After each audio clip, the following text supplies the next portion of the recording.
우리는 이번 주일 말씀에서 라합을 통해 믿음을 보았습니다. 라합은 자신이 속한 나라와 민족을 배신하고 자신의 목숨을 걸고 가족의 목숨까지 위협받는 상황에서 자신이 속한 여리고 땅으로 이제 들어오려고 하는 정탐꾼 둘을 숨겨줌으로 자신의 믿음을 드러냈습니다. 하나님의 구원 소식, 곧 복음이 그녀를 그렇게 변화시켰고 그녀와 그녀의 가족은 구원을 받게 되었습니다. 오늘 본문에서 우리는 스데반을 만나게 됩니다. 예수님께서 우리 지난달 말씀을 통하여 계속해서 예수님의 부활까지의 이야기를 들었는데, 예수님께서 부활을 승천하시면서 이렇게 말씀하시죠. 오직 성령이 너희에게 임하시면 너희가 권능을 받고 예루살렘과 온 유대와 사마리아와 땅끝까지 가서 내 증인이 되리라, 이렇게 말씀하시고 예수님께서 승천하였습니다. 제자들은 함께 모여서 예수님께서 약속하신 성령을 기다리며 기도하였고, 오순절이 되자 드디어 성령께서 임하여 그들은 예루살렘에서 정말 성령 충만한 가운데 복음을 담대히 증거합니다. 교회가 세워지고 제자들이 많아지자 교회에 문제가 생깁니다. 헬라파 유대인과 히브리파 유대인들 사이에 구제 문제로 갈등이 생기게 됩니다. 그러자 12사도는 성령과 지혜가 충만한 사람 7 집사를 교회에 세우게 됩니다. 이것이 이전 앞에까지 이어지는 사도행전의 이야기입니다. 그 7 집사 가운데 오늘의 주인공 스데반은 성경에 보니까 은혜와 권능이 충만하여 큰 기사와 표적을 행했다라고 기록합니다. 유대인들은 지혜와 성령으로 스데반이 말하는 것을 당하지 못하여 사람들을 매수하여 그에게 이 사람이 모세와 하나님을 모독하는 말을 한다라고 그를 고소하고 그를 대제사장들 앞에 세웁니다. 성전과 율법에 대하여 성전이신 예수님, 율법의 완성이신 예수님에 대해서 스데반이 거짓으로 말하고 있다라고 자신들이 그동안 율법을 이해해온 방식과 다르게 거짓으로 스데반이 전하고 있다라고 스데반을 고소합니다. 스데반은 유대인들 앞에서 유대인들이 너무나 잘 알고 있는 구약 성경의 이야기, 자신들의 역사 이야기를 아브라함부터 예수 그리스도까지 자신들이 어떻게 그토록 아끼고 소중하게 여겼던 구약 율법이 예수님을 통하여 성취되었는가를 변론합니다. 오늘 읽은 본문 바로 앞에 52절에 이렇게 말하죠. 너희 조상들이 선지자들 중에 누구를 박해하지 아니하였느냐? 의인이 오시리라 예고한 자들을. 의인, 모세가 예언했죠. 이제 의인이 올 것인데 너희가 그의 말을 들으라 라고 했는데, 그 의인이 오시리라 예고한 자들, 선지자들이 계속 예고했잖아요. 그죠? 베들레헴에서 예수님이 태어날 것이고 또 그가 올 것이다라는 예언이 선지자를 통해서 계속해서 그의 선지자들의 삶과 말과 행동을 통하여 계속해서 예언이 되었는데, 그 예고한 자들을 너희 조상들이 죽였고, 그죠? 너희 조상들이 죽였고 이제 너희는 그 의인을 잡아준 자요 살인한 자가 되었다라고 그들 앞에서 담대하게 변론합니다. 스데반은 놀랍게도 라합처럼 자기 목숨이 위태로운 상황에서 조금도 굴하지 않고 자기가 믿는, 목숨 걸고 지금 이 말을 하고 있는 거잖아요. 자기의 목숨을 죽일 수도 있고 살릴 수도 있는 생사여탈권을 가진 권위자들 앞에서 지금 예수 그리스도를 증언하고 있는 거죠. 이런 위태로운 상황 앞에서 조금도 그러지 않고 자기가 믿고 있는 예수 그리스도를 선포하고 그들이, 바로 너희들이 예수님을 죽였다라고 그들의 죄를 직시하게 말합니다. 참 쉽지 않죠? 우리가 형제나 자매들의 어떤 죄를 보았을 때 그 죄를 직시하게 하는 거 너무 쉽지 않은 일이잖아요. 그죠? 성령 충만하지 않으면, 정말 예수님으로 우리 마음에 충만하지 않으면 하기 어려운 일인데, 지금 스데반이 그들의 죄를 직시하면서 그들이 죄를 볼 수 있도록 그렇게 담대하게 선포하였습니다. 그러자 그들이 54절에 그들이 이 말을 듣고 마음에 찔려 그를 향하여 이를 갈거늘, 이렇게 반응합니다. 그들은 마음에 찔렸지만 마음을 예수님께 돌이키지 않습니다. 사실 이렇게 복음을 들을 때 이렇게 두 가지 반응을 볼 수 있죠. 우리 원래 베드로가 담대하게 복음을 증언했을 때는 그들이 동일하게 마음이 찔렸거든요. 물론 단어는 다릅니다. 우리가 어찌할꼬 했을 때 마음이 찔려서 그들은 회개하고 예수님을 믿으라 할 때 그들은 마음을 돌이켜서 예수님을 붙잡았거든요. 그죠? 예수님을 붙잡으면 죄 용서가 있다는 것을 믿었고 예수님을 붙잡았는데, 오늘 여기 나온 본문에 유대인들은 마음이 찔렸지만 예수님을 붙잡지 않았습니다. 예수께 나오면 죄 용서가 있고 생명이 있다는 것을 믿고 나오지 않았다는 거죠. 마치 여리고성에 있는 모든 사람들이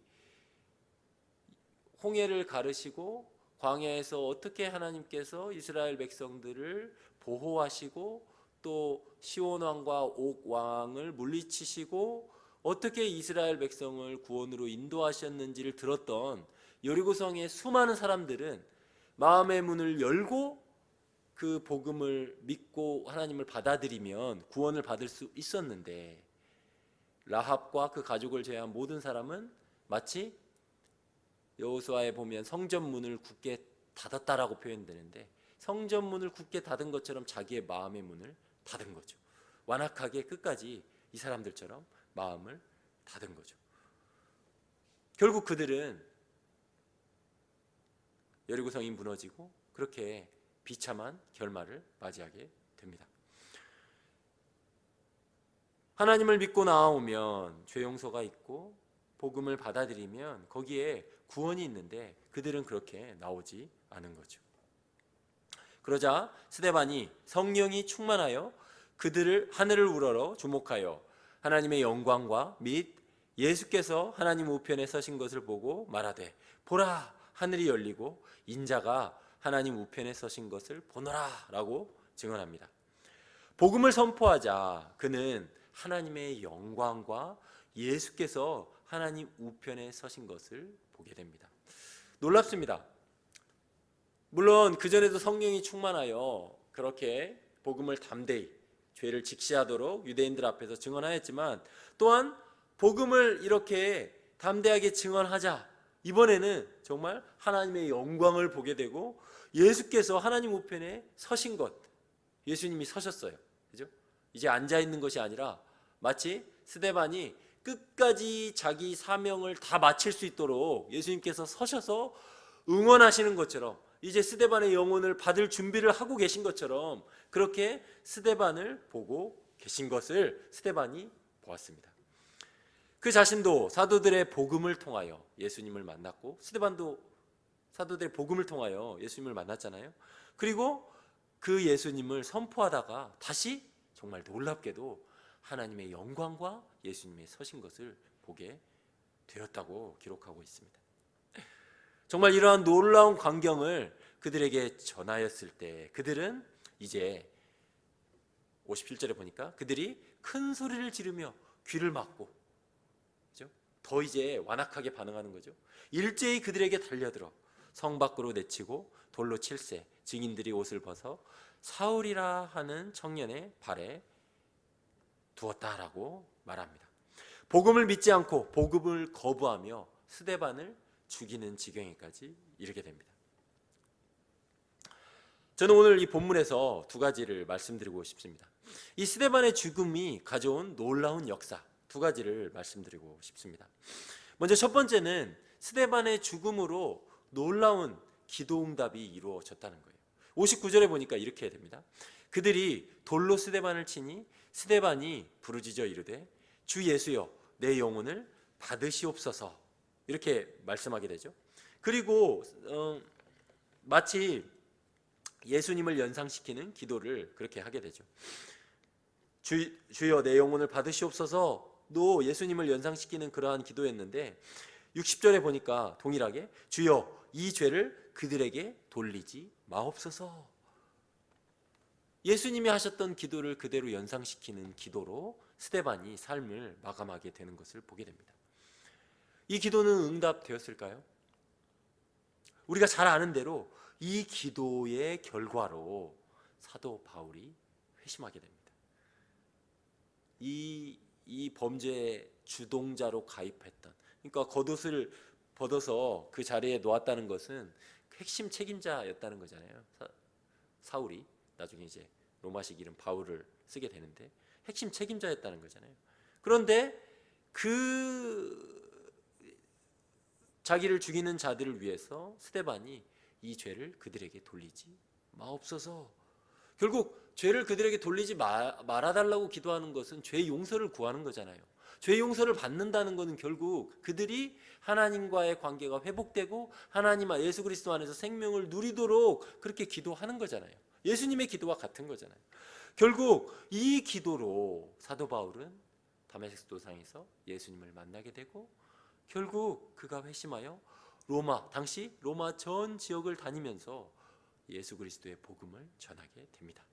그리고 놀랍게도 그 복음의 기록으로 신약성경 13권, 신약성경 절반에 해당하는 신약성경 13권이 기록되고 우리는 그 신약성경을 통하여 예수 그리스도의 복음을 듣게 된다는 것입니다.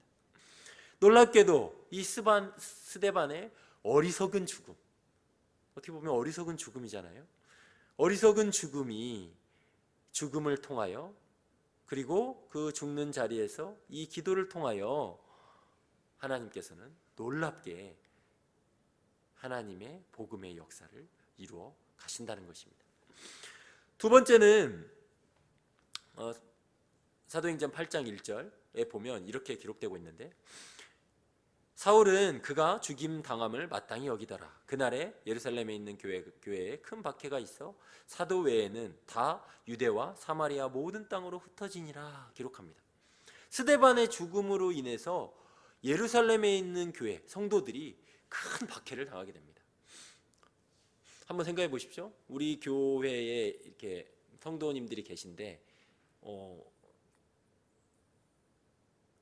우리 교회 성도님들 중에 한 분이 정말 그 예수 그리스도의 복음에 충만하여서 복음을 증언하다가 그 일 때문에 우리 교회에 큰 박해가 오고 그리고 여기 말하는 것처럼 도대체 이제 나주에선 살 수가 없게 돼서 다른 도시로 떠나가게 되는 상황이 생겼다고 생각해 보시기 바랍니다. 지금 그런 상황이잖아요. 큰 박해가 있어 사도 외에는 다 유대와 사마리아 모든 땅으로 흩어지니라.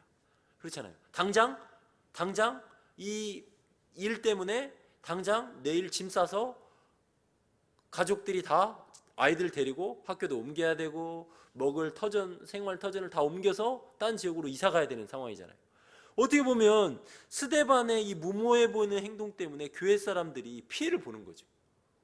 이해 안 되잖아요. 그렇잖아요. 짐 싸가지고 가야 되는, 생계를 터전을 옮겨야 되는 정말 당황스러운 일을 만나게 되는데 이런 생각이 들었어요. 이들은 쫓겨나면서 어떤 생각을 했을까? 짐 싸들고 애들 막 다 챙겨가지고 부랴부랴 챙겨가지고 짐 싸가지고 가는데 어떤 생각을 했을까? 육신적으로는 굉장히 힘들었겠죠. 이거 뭐야? 와 진짜 예수 믿는 게 이렇게 힘들어? 라고 생각이 들었을 수 있을 것입니다.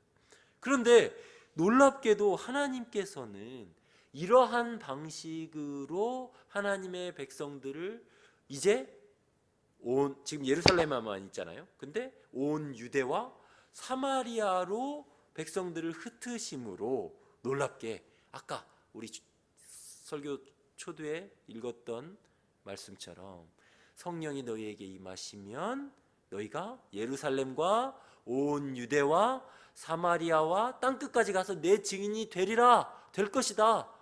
되어야 한다가 아니라 되리라, 그렇게 될 거야 라는 그 말씀을 하나님께서는 놀랍게도 스데반의 이 증언을 통하여서 이루시는 거죠. 그렇잖아요. 그러니까 하나님의 말씀을 보고 말씀을 붙잡고 있지 않았다면 그들은 왜 이렇게 무모하게 증언해가지고 내가 왜 이런 피해를 봐야 돼? 내가 왜 우리 집이 이렇게 이사해야 돼? 왜 이 아이들 다 챙겨가지고 날벼락같이 다음날 이렇게 이런 일을 당해야 되라고 생각할 수 있었겠지만 하나님은 놀랍게도 이러한 방식으로 구원의 역사를 이루어 가신다는 것입니다. 이렇게 복음이 전해졌기에 우리가 땅 끝이잖아요. 극동이잖아요. 극동이 영어로 far east. 여기가 지금 동쪽 끝이잖아요. 동쪽 끝에 있는 이 조선반도, 한반도에까지 복음이 전해지게 되었다는 것입니다. 만약에 그들이 계속 거기에 있었다면 우리는 그냥 영원한, 우리 이 땅에 있는 사람들은 영원한 지옥 멸망으로 향하고 있었겠지요. 하나님의 이러한 놀라운 방식으로 스데반의 죽기까지 예수님을 증언한 이러한 방식으로 하나님께서는 또한 유대인의 핍박을 통하여서 하나님께서는 놀랍게도 복음의 역사를 이루어 가신다는 것입니다. 하나님의 역사는, 하나님의 생각은 우리의 생각과 다르다는 것입니다. 하나님의 일하심은 우리의 생각을 뛰어넘어서 일하시는 것을 보게 됩니다. 할렐루야. 사실 이것이 우리가 삶에서 겪고 있는 모든 이해 안 되는 일들을 감당해낼 수 있는 힘을 우리에게 줍니다. 왜냐하면 하나님께서 이러한 일들을 통하여 구원의 역사를 이루어 가실 것을 보게 되는 것이죠. 아마 라합의 가족들도 그렇지 않았을까요? 라합의 가족들도 정말 목숨을 걸고 그 여리고 왕과 여리고 군사들이 막 들이닥쳤을 때 라합의 가족들 중에 그냥 빨리 넘겨주고 우리 목숨 부지하자고 생각하는 가족들도 있지 않았을까요? 그렇잖아요. 그런데 믿음의 역사가 정말 때로 이해 안 되지만 이러한 방식으로 정말 예수 그리스도를 붙잡고 그렇게 반응하게 한다는 것이죠. 그러므로 오늘도 우리가 일상에서 겪어되는 수많은 일들 가운데 때로 이해 안 되고 고통을 감내해야 되고 위험을 감내해야 되고 때로는 정말 목숨까지, 그렇잖아요. 목숨까지 위험을 무릅써야 되는, 생계의 위협을 무릅써야 되는 상황이 우리에게 닥칠 수도 있는데 그러한 상황에서도 하나님의 일하심을 기대하며 기꺼이 예수 그리스도의 증인으로 살아갈 수 있도록 믿음을 달라고 구했으면 좋겠습니다. 스데반처럼 예수 충만함으로 우리가 오늘 하루를 살아낼 수 있기를 기도하는 시간이 되었으면 좋겠습니다. 주께서 오늘도 기도 가운데 그러한 은혜를 주시기를 예수님의 이름으로 축원합니다. 기도하겠습니다.